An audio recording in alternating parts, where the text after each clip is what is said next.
Okay, welcome back to another episode of the Air Force Podcast. My name is Yaku, and today we have got Star Douglas with us. Welcome, Star, and thanks a lot for being here. Hi, thanks for having me. Uh, we talked about you having the company, the business, Cheat Time Teas. Do I Yes, say that correctly? yes, you do, you do. Okay, Qi is your life force in Chinese. So so that's why I called it Qi because it rhymes with tea, basically. But a lot of people go, oh, chai tea. And I'm like, no, it's tea time. So it's often a bit of a complication there, but it's fine. okay. And then why did you start actually the business? Why did you say, okay, I'm going to make tea, I'm going to sell it in cans, I'm going to make it a bit nutritious, I'm going to add a few electrolytes, I'm going to put it like this. What get you to start, or what motivated you to start this? Okay, so it's quite a long, I'll tell you, it's quite a long story. Okay, so basically, I studied all different kinds of therapies for like about 10 years, and I practiced massage and shiatsu and reflex and all these things um, for about 20 years. But while I was busy with that, I was like, um, imagine we can bring teas to the world that actually help people, that taste nice and look beautiful. But it started a long time before that, actually. My husband and I, when we were young, we always used to say, oh, we're going to open a tea garden. And then when people have, say, a babalas or whatever, we're going to make them a special tea for that. And then that never happened. And then one day, my husband was very stressed and he works for the municipality. And he like went blind in a meeting just for a short time, but from stress. And I was like still massaging at the time. And I was like, oh my gosh, I need to come up with something to help people, like, so over about 4 or 5 years, I developed these teas.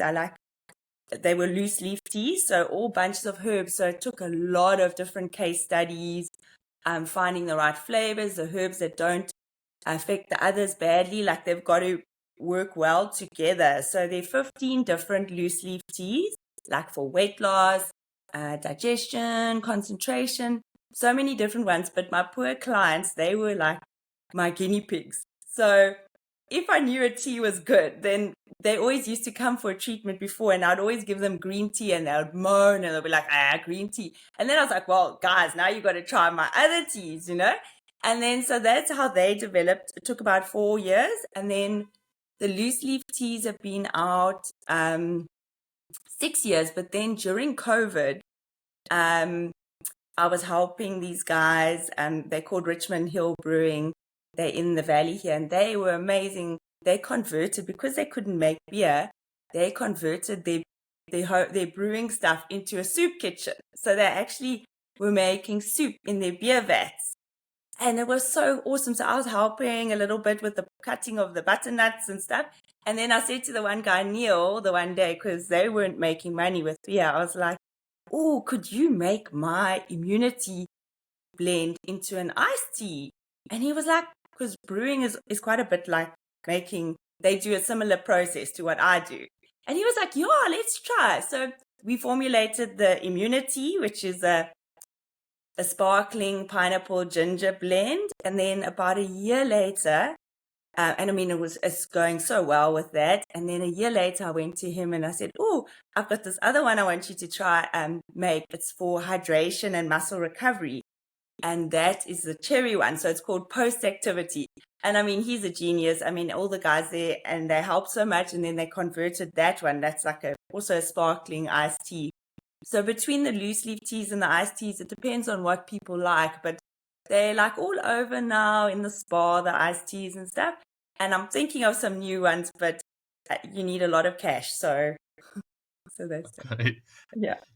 You mentioned your clients were your guinea pigs, and Yes. how how did you get to formulate the correct leaves, the correct herbs for the specific purpose? How did you go into that process? What kind of research did you do?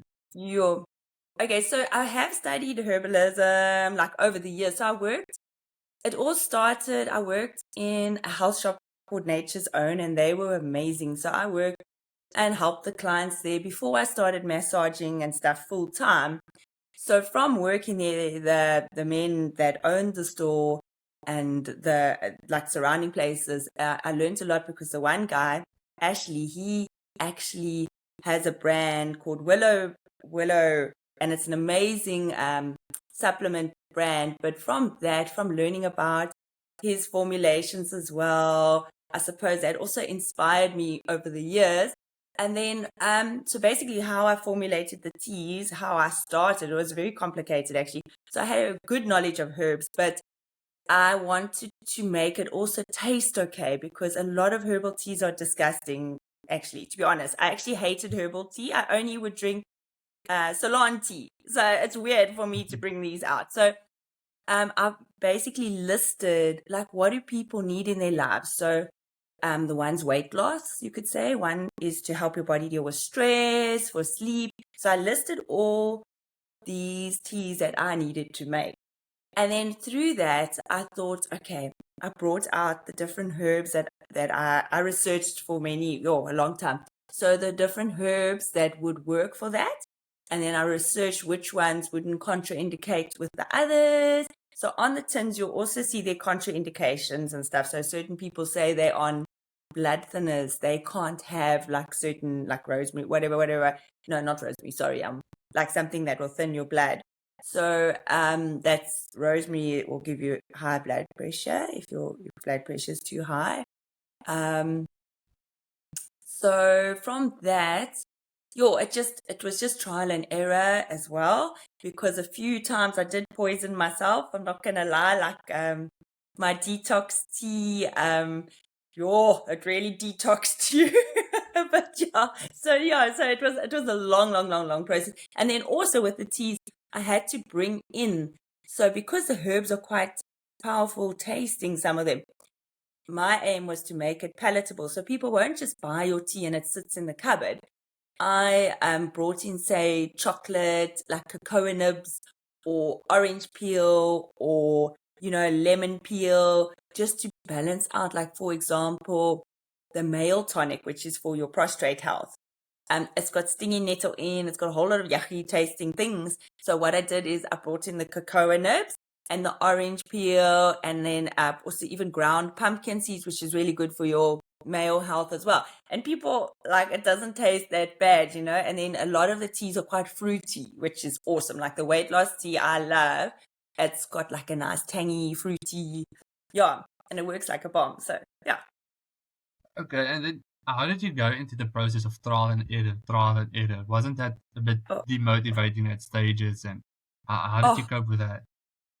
oh, it was so exhausting because I had little kids as well. So what I would do, I also invited people over and I did case studies. I let people try it over time, see which things worked well. And to be honest, over the 6 years that these formulations have been out, I haven't had anyone contact me and complain. Do you know what I mean? Like Okay. everybody, like they either moan that it tastes a bit yuck, and that's my big moan.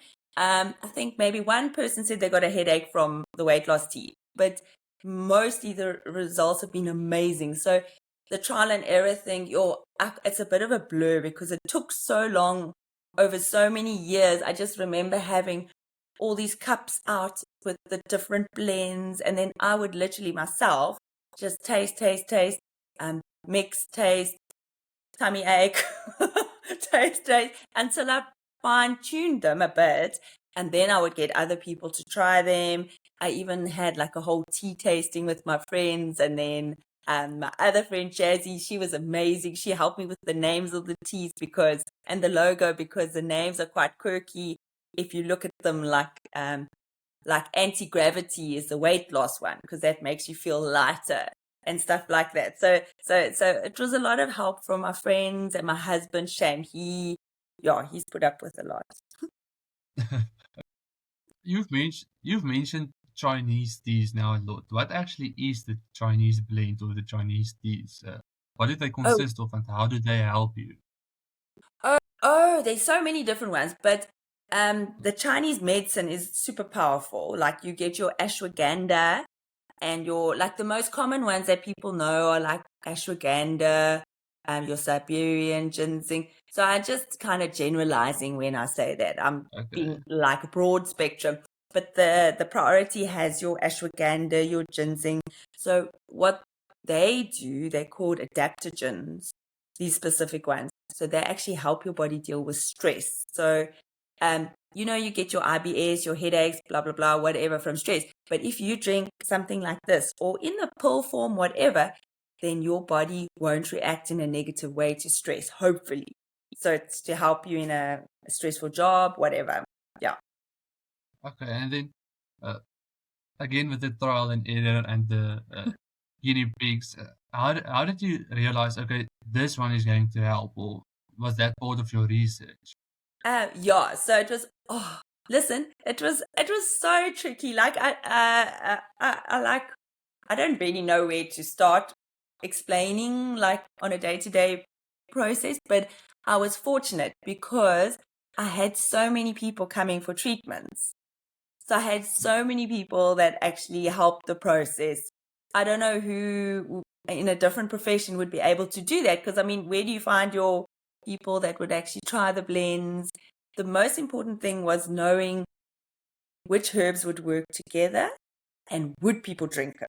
Like, is it going to taste okay? So, like, every time someone would taste it, when I'd fine tuned it and known that this thing's going to be okay, it's not going to affect anyone badly. If they didn't have maybe, there's a few ones that people really shouldn't have, like pregnant breastfeeding women obviously shouldn't have, but I do have a blend for them. But once I'd thought it tasted good enough, then I would let people try it, and then they would say, "Oh, actually, I would never drink this," or "Yeah, this is cool." And then from that, I went on to the whole process of labeling and bringing out that was a whole nother baby. Okay. And then what is a type of contraindications that that is usually expected from like all of the herbal kind of stuff, and especially when mixing the herbal teas? Yeah, like certain, you know what? Like people are actually desperate and in a state of very bad health at the moment. Like I'm sure you've noticed, people are stressed, things are like a dear car. So people are desperate and like I think from doing markets, I don't really do markets anymore because of time and stuff. But um so many people would come to me and say, please, I'm desperate, I'm depressed, da da da da da. But a lot of the time, if you're on a certain antidepressant, there's certain herbs you shouldn't have. If you've got high blood pressure, there's certain herbs you shouldn't have, like the weight loss tea, for example. The hibiscus is amazing because it actually brings your blood pressure down, but you'll get people that have low blood pressure, and you know how yucky they're going to feel if they drink the hibiscus because it's already low. Now they're bringing it down. So that's the main thing I worry about. Like if an outlet takes the teas, I always say to them, the contraindications are just there so people can just be careful. But the most important obvious one is the one that's going to bring on the low blood pressure, and then there's one or two with natural caffeine in. So the yerba mate is in the concentration one, the mentality one, and then the velocity, which is the energy one. And that one, I also say, like, if you've got high blood pressure, maybe the yerba mate is going to push it up a bit because, caffeine can do that. But you know what? If you just drink in moderation. Oh, and then people that love the teas, it's another problem. I have a few, they want to mix them. And I'm like, no, no, no, no.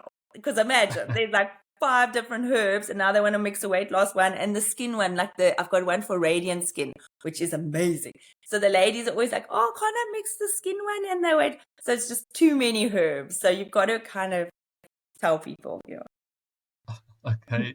And then what do you think can happen is besides now the lower or higher blood pressure, feeling bad, is that actually the worst that can happen? Or I also have you say, experienced things have you experienced things that is no. actually a bit higher, a bit more aggressive, or not really? The most important thing that I didn't mention is when you're going into surgery. herbs are like can thin your blood a bit, so you don't want to like bleed out on the table. So on all the tins it says stop 2 weeks before surgery. But I've never had anyone like go, oh my gosh, this and this and this. Even the pregnant women that by mistake have drunk in the teas have been fine, but they shouldn't. They shouldn't drink it. Yeah.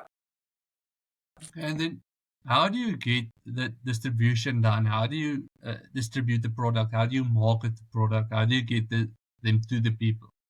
Yeah. So that is what I'm circling with at the moment. So if anyone sees this and they're a distributor, just so the big problem is distribution. So it's me at the moment, which is very stressful because my car and this and that and dealing with spas, there's not enough time in the day.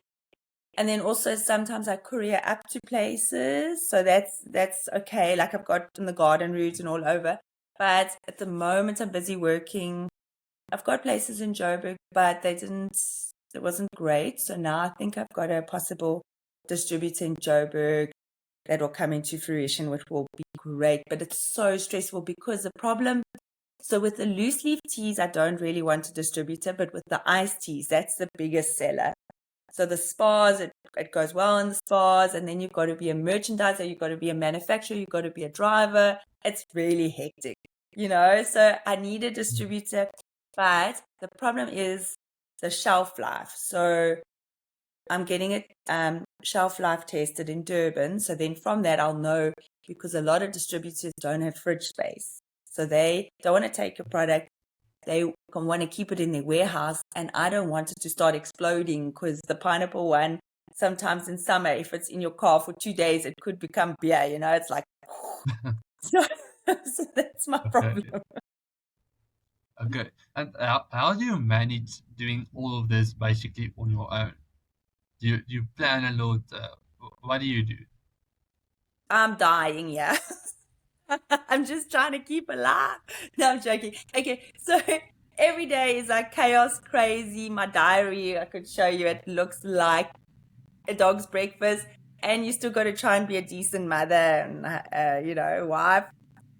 It's good though, because every day is like sometimes I'll be like, oh, this is going to be a chill day. I only have to deliver here and here, and I have to do invoicing and all that stuff. Oh my gosh.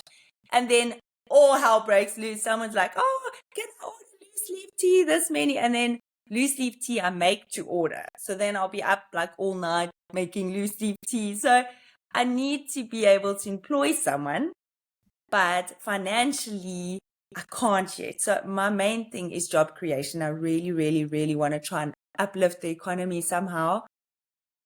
But I'm not in that place where I can employ someone. So it's such a difficult time now. So I must just hang in there like all small business people. Okay. And then also with that being said, what is the competition you face in the market? And how do you approach the competition from maybe other brands? Oh, okay. So there is competition, but you know what? You can't. There's nothing like these teas, the iced tea specifically. Like I know it's completely unique. There was a bit of when I was first starting out, I won't go into that. Some lady decided to also make teas, which kind of upset me a bit because she kind of tricked me slightly. I felt I've never approached her about it, and I probably won't, because competition is good and hers are different. So the iced teas, I don't think, I think they have a market of their own. At first I was like, oh my gosh, but there's so many people want a wide variety of things. The only competition that I struggle with is when you merchandise in a spa. And I don't know if you know anything about merchandising. It's actually quite cutthroat because people come in and move your stock and put their stock there. Do you know what I mean? And yours is in a terrible position and now no one can see it. So you have to hustle with that. So that's my biggest competition right now. And then, yeah. So competition's good. Okay, so you actually believe in healthy competition and good competition. So I think so. okay. Okay. Then you also mentioned that you want to create jobs and you want to provide for the economy, make things better. Yeah. why do you actually want to do that? What is the purpose for you with that? Uh, so we live in Central in Port Elizabeth. I don't know if you know PE, and just yeah, it's a really rough area, and there's so much poverty, and it's one of my biggest, like, I know you've got to help your family first before you help others. Everyone's always like, deal with your family before you help others. But I'm like all for helping people. That's my driving force almost. Mm. It's not really a good thing though, because sometimes you take food from your own kids' mouths to give to others. And at least my husband grounds me with that. He's like, okay, first get your business growing, then you can employ people, and then you can save the world vibes. But I don't know. Yeah, I've got a lot of Okay. ideas. And you also mentioned that some of your friends helped you with the naming and with the design of the Yeah. cans and of the bottles. And how does that process work? How did you decide on the name of each product? And how did you decide, okay, this is the cover of each of the cans? What did Yo, you do? okay. So, okay, I'll first mention the one person who was like so amazing, and she's gone back overseas to England because she's British. Her name's Jazzy, and she is a real creative, amazing artist. And she came to South Africa, which was really, they had quite a tough time here. It was really difficult coming from there, so they've gone back. But her idea, she's one of those people like, I was like, okay, we've got weight loss. And then she just had these ideas, like everything had to end with a T, like we were like going Okay. through all the names, and then she even drew the little logo for me with the teapot, and she did that for me. So I'll never forget her for that. And then the other person who I would be lost without. And if anyone does watch this and if they need a graphic designer, her name's Fuzzy. She is amazing. So I'll go to her with the idea, like for the tins, and she gets me, and I probably drive her mad, but she's so creative. She's worked for big companies before, but now she works for herself, and she's always like so understanding, and her brain, she and her mom, and they used to just go and take photos of my products, in a bush, like in a beautiful setting, and then send me product shots. I mean, who does that out of their own heart? So I always say, when I make it big payout to her so she can retire. So I would be lost without her. Okay. And you constantly mention the people around you, the people that helped you, your friends, the graphic designers, your husband, your kids. How important do you think they are to contributing to your success? How important do you think that circle, uh, that community you have, contributes to the success? It's very big shame, like um especially my husband, because his work is so hardcore, work in the municipality, and when I gave up massaging, you must know. So now that money's not coming in anymore. So now we like mission, everything goes to herbs, everything's to try, and I never could get a loan. We have no rich relative or anything. So it's put a lot of strain on him, and my kids as well. Like, I want to keep them humble. I want to keep them, they get teased because they wore Pep Store shoes or blah, blah, blah, blah. It's fine. That's good. That gives you character, because they mustn't think they're better than anyone else. That's my whole thing. They must grow up humble. So they're my kids. I need to employ them to help me with packaging because they're lazy. They're boys. They're teenagers now, so they got to help. Yeah, they've helped a Okay. lot. And my And, friends, like, just listening to me moaning and stuff. And yeah. and how do you use social media to help promote your product and use social media to get your name out there?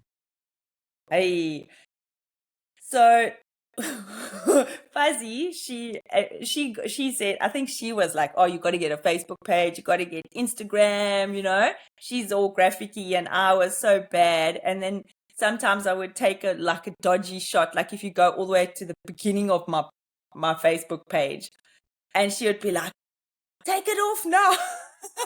It was so bad. Or I'd written something so like dodgy. And she's like, you can't post that. And then so now she says to me, whoa, you've come such a long way. So it's all my stuff, and then she will take stuff or designer adverts or whatever. Yeah. Okay. And then what lessons have you learned in this process, the last maybe 4 or 5 years in this? What is the lessons you've learned that you can carry through, not only in the business life, also in your personal life? Your perseverance and stubbornness is the only way. Like you got to try and keep grounded, and you got to try and do your exercise and stuff to get your stress out, else you're literally going to fall apart. And I have so much respect for, I mean, if you look around, like I always say, every little thing someone created, if you think of it, almost everything started with someone's idea. And a lot of them have been through these struggles that I'm going through now. And there, that product is a success, and we would be lost without it. Say it's something really important. And they've all been through that. Maybe some of them had funding, whatever. But I just got to remind myself that I'm not alone. There are many people that are trying to do this thing.